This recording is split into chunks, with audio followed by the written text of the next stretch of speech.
broadcast live.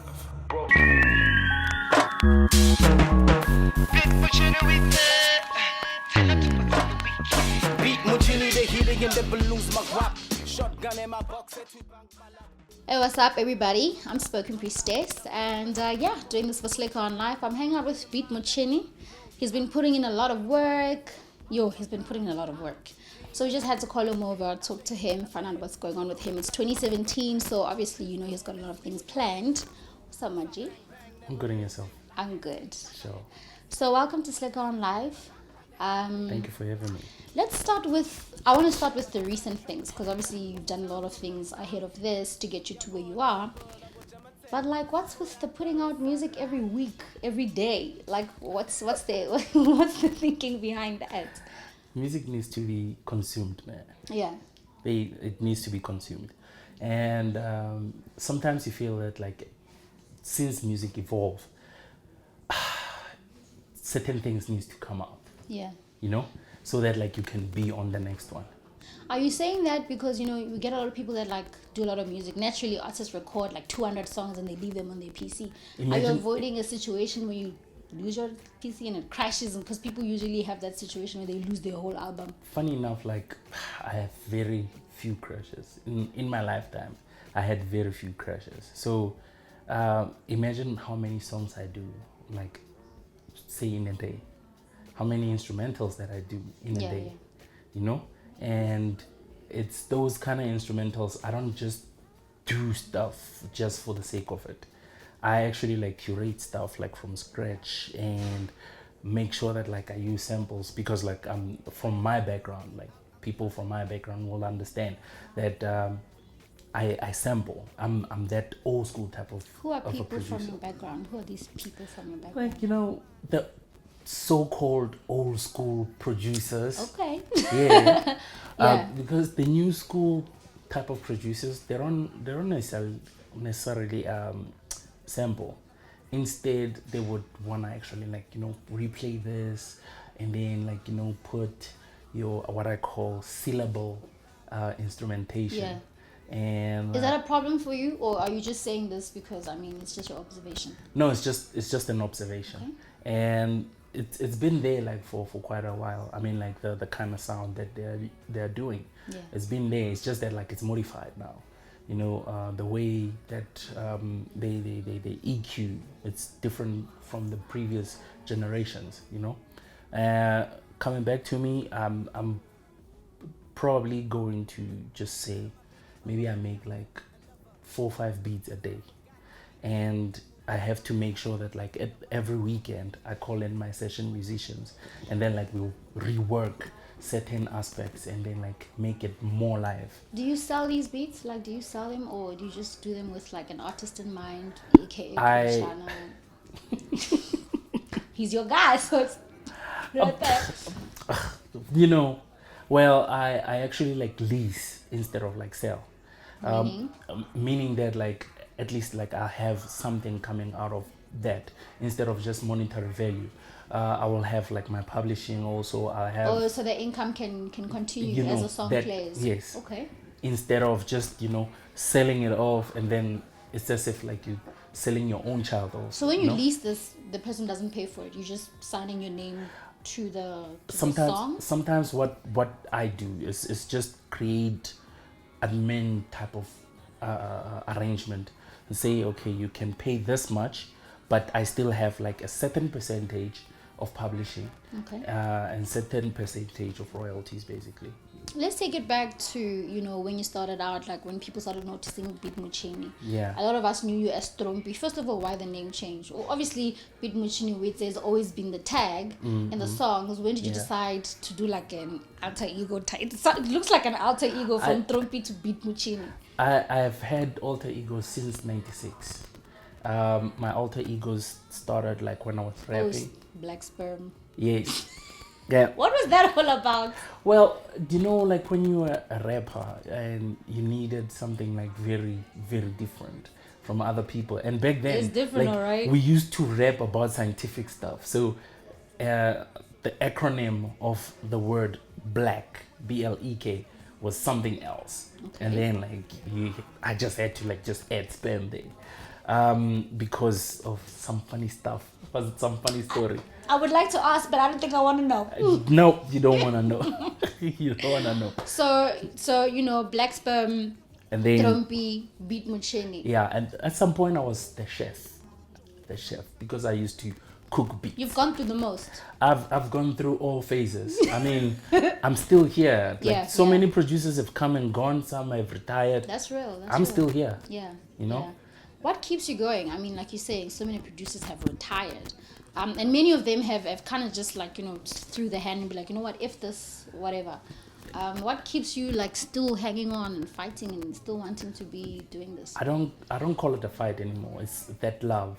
It's that love that I have. And is that a mindset of having a particular goal. So I want to see a particular goal happen, but I won't actually see it through if I'm just chilling. You know, I won't just be a producer according to my goal. I need to actually, like, you know, upstage what producers do and be more than that. Hence, I can actually even hold production workshops also. Yeah. I'm gunning for something greater than that. It's just that, like, I won't actually disclose it because it's still, like, you know, building up into something, you know. So yeah, hence I'm actually pushing. You're also pushing for the DJ thing. Now you also, you know, you DJ Beatmochini. Obviously, I mean, you play vinyls and all that stuff, but for you being the interest to actually put yourself or your name out there as DJ Beatmochini, like what went into that decision? I've been DJing ever since '98. Yeah. Actually. So the love of, you know. Joe, 98, umdala Joe. Well, I look young. I still Anyways, look young. go on. I still look young. Yeah. But the thing is, ever since around '98, that DJing love has still been there. Yeah. And when I actually, like, produce, sometimes the artists that come to my place will just be baffled when they see me, you know, taking out the vinyl and then, like, mixing, and then all of a sudden, like, there's a song that they need to rap on. Like, how did you do that? Yeah. Okay. It's just me taking the break from here and then taking the sample there, cutting it, and then putting 1, 2, and 2 together, and then now playing a couple of things. Boom, you have a song. That's dope. You're very well connected.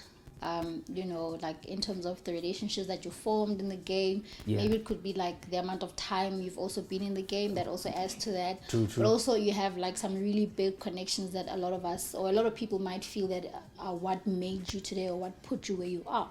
Yeah. You know, so I mean, in terms of that, you're kind of like a connect, you know. And I saw your status this morning about Pretoria. You're like, you know, let's show support and then let's shout out all the people in our hoods. Yeah. What's the situation like in Pretoria? Pretoria, like, Pretoria is like New York. If you can make it there, you can make it anywhere. Honestly This is speaking. an interesting take. People would say Joburg, True. but I would say Pretoria because Pretoria has the most hostile people, and if you can actually, like, you know, make people there, like, have some soft spot for you, and entertain them, then you have all these other places everywhere around the world. I'm just saying. Would you say, so if you're putting it like that, would you, like, how do you feel about this thing of exporting Pretorian talent? There's a lot of talent in Pretoria that is being exported into like Joburg and everywhere else where they're popping outside of Pretoria and not really, you know, making it at home. Like, how do you feel about that? Well, it's bound to actually happen. Some people would actually be bigger than the brand. I mean, than the township itself, or should I say, like, the city itself, and just branch out. And then, like, when they come back, people will think, but when are you? You were not here most of the time, you know, and they will still be hostile. But the thing is, it differs from person to person. I mean, there's people like Mojava. Mojava, like, has been like an export. I mean, his music is played in Germany and whatnot. Yeah. But the guys in SA, like, don't. But he used to be big. He used to have his times in the 2000s. Yeah, but not everybody, like, you know, jumped into that until he was exported. You know, and you have other people that are actors that are making it big outside, you know, and that's why my status was like, you know what, let's support each other.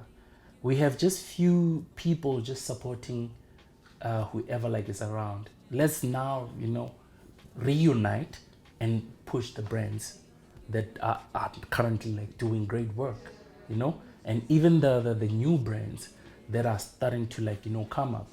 Let's start and push them.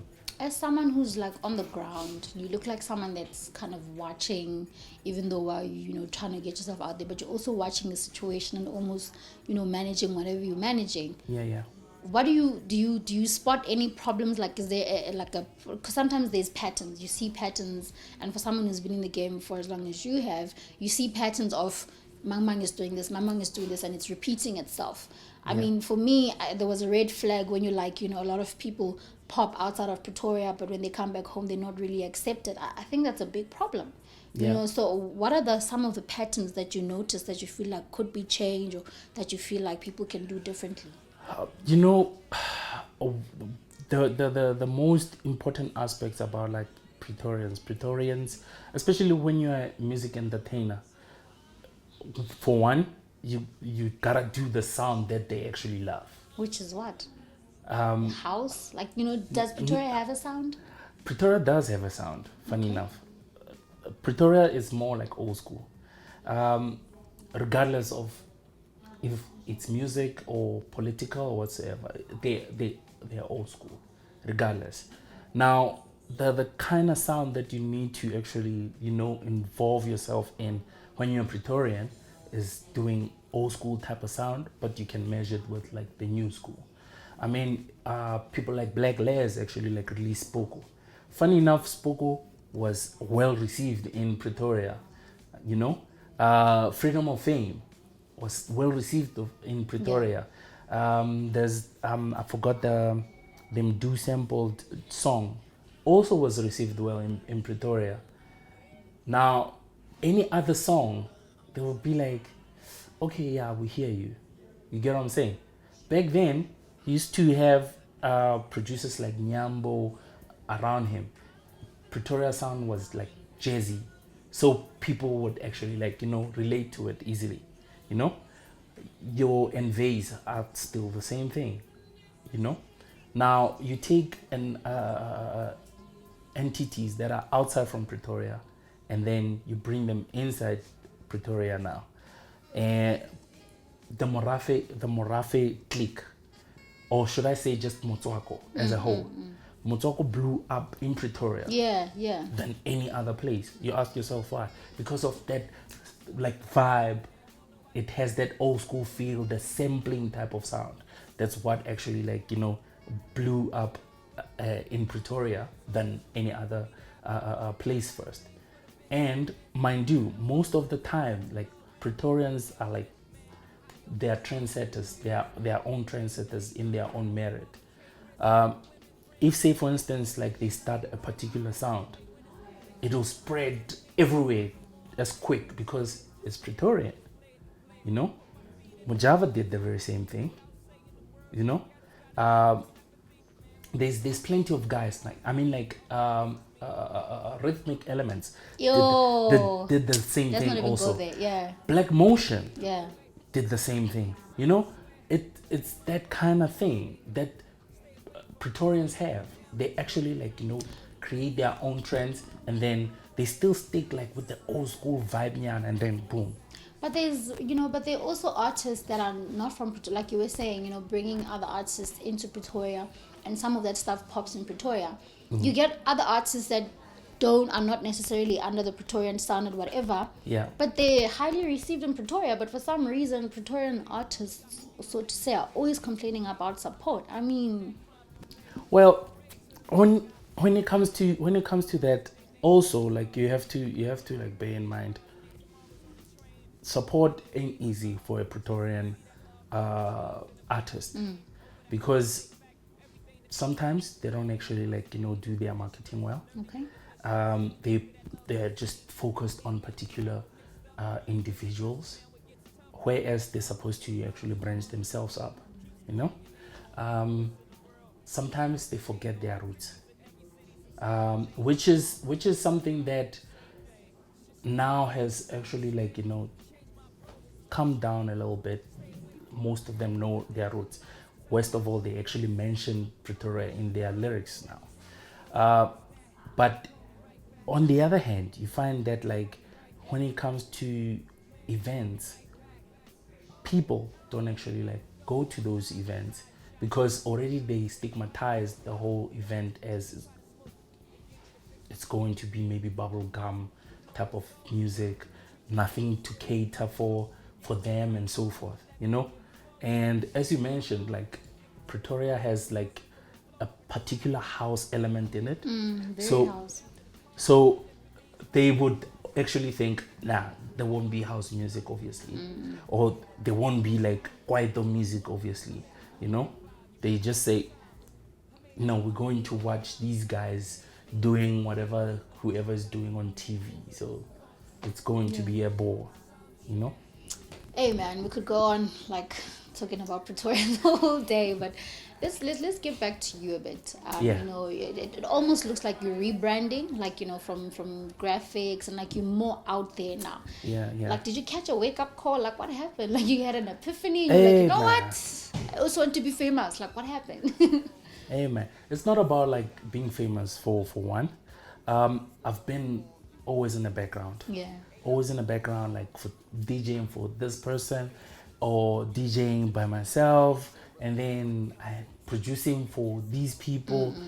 And sometimes you feel that, you know what, I need to actually like be known, because, like, year in, year out, you find the same thing, that, no, why is this guy not blowing up, And it's not me saying, like, I want to blow up, but I want to make sure people know that I've been around and I still can do things. Yeah. Being now in the public eye. Broadcast live.